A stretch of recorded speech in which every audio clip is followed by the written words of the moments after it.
बलदेव ने यह सुना तो भगीरथ को ध्यान से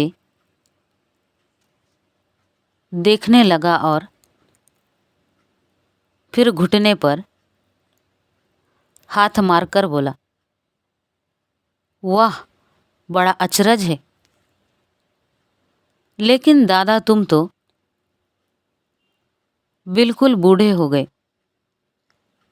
भगीरथ के मन में संशय उत्पन्न हो गया कि शायद बलदेव सौदागर के असली हत्यारे को जानता है। वह बोला, बलदेव सिंह, क्या तुमने यह घटना सुनी है और मुझे भी पहले कहीं देखा है? ऐसी बातें तो सब जगह फैलती हैं। बहुत दिन बीत गए हैं, इसलिए अब मुझे कुछ याद नहीं रहा। तुम्हें मालूम है कि उस सौदागर को किसने मारा था? बलदेव हंसते हुए बोला, जिसके थैले में से छुरा निकला वही हत्यारा। यदि किसी ने छुरा छिपाया भी होगा तो जब तक वह पकड़ा न जाए तब तक उसे कौन हत्यारा कह सकता है? थैला सिरहाने रखा था। यदि कोई दूसरा आकर छुरा थैले में छिपाता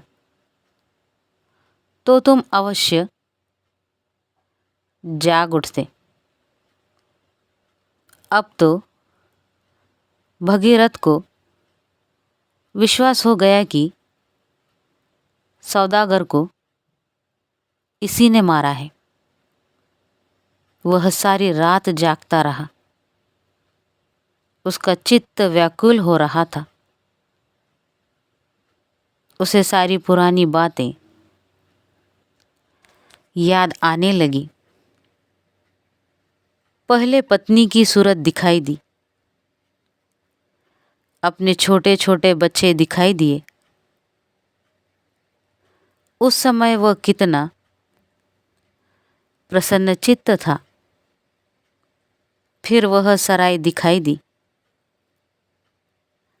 जहां वह पकड़ा गया था। फिर बेड़ी और जेल। फिर बुढ़ापा और 26 वर्ष का दुख। वह सोचने लगा, हाय, इस बलदेव ने यह क्या किया। मैं अब इससे बदला अवश्य लूंगा। अब भगीरथ को न रात को नींद आती थी न दिन को चैन। वह क्रोधाग्नि में जल रहा था। एक रात वह जेल में टहल रहा था कि उसने कैदियों के सोने के चबूतरे के नीचे से मिट्टी गिरते देखी। वह वहीं ठहर गया। सहसा बलदेव चबूतरे के नीचे से निकला और सामने भगीरथ को देखकर भय से कांपने लगा। भगीरथ आगे जाना चाहता था,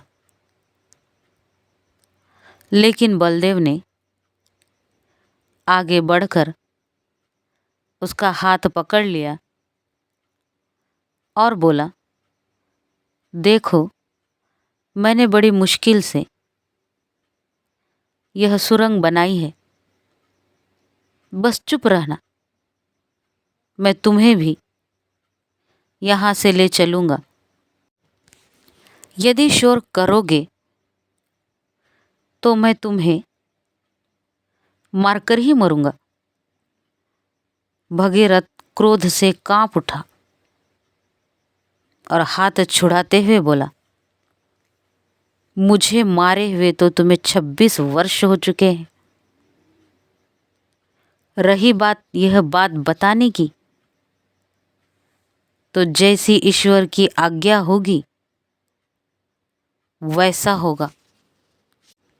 अगले दिन पहरेदारों ने सुरंग की मिट्टी देख ली।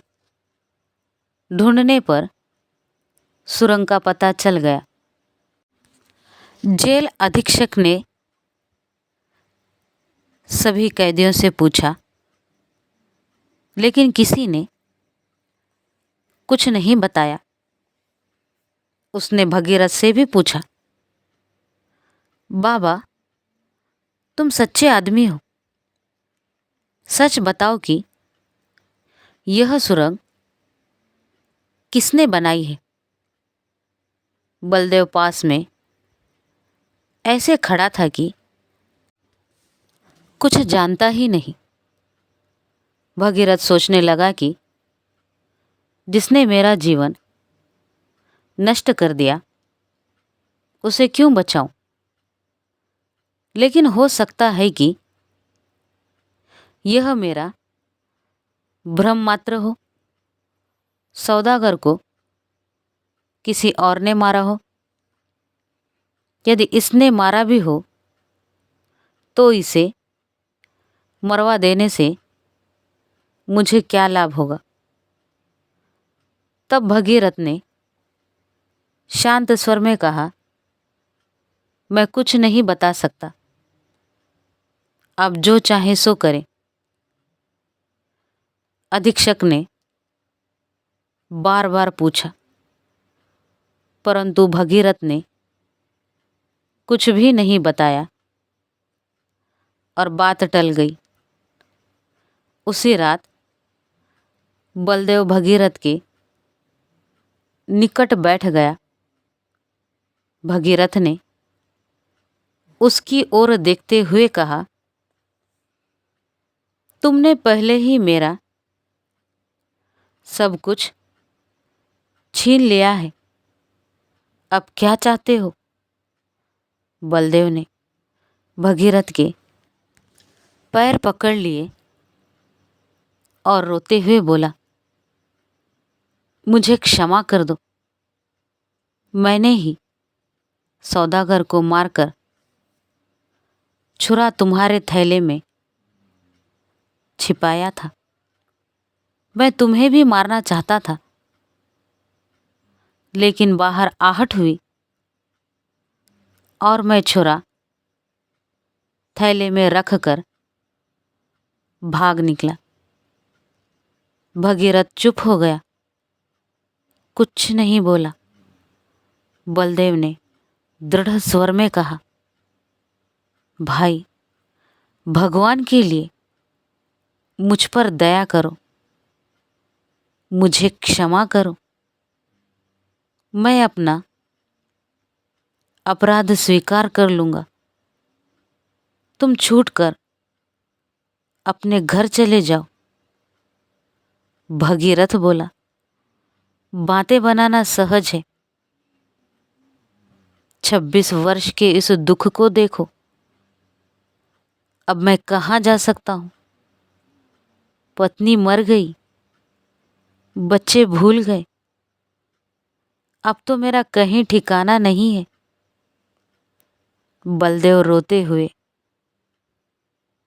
कहने लगा, मुझे कोड़े लगने पर भी उतना कष्ट नहीं हुआ था जितना तुम्हें देखकर हो रहा है। तुमने दया करके सुरंग की बात नहीं बताई। क्षमा करो, मैं अत्यंत दुखी हो रहा हूं। यह कहकर बलदेव जोर जोर से रोने लगा। भगीरथ के नेत्रों से भी जलधारा बह निकली। बोला, ईश्वर तुम पर दया करे। कौन जाने कि मैं अच्छा हूं या तुम अच्छे हो, मैंने तुम्हें क्षमा किया। अगले दिन बलदेव ने जेल अधीक्षक के पास जाकर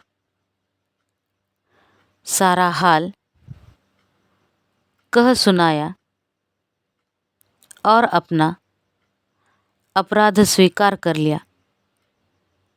लेकिन जब भगीरथ को छोड़ देने का परवाना आया,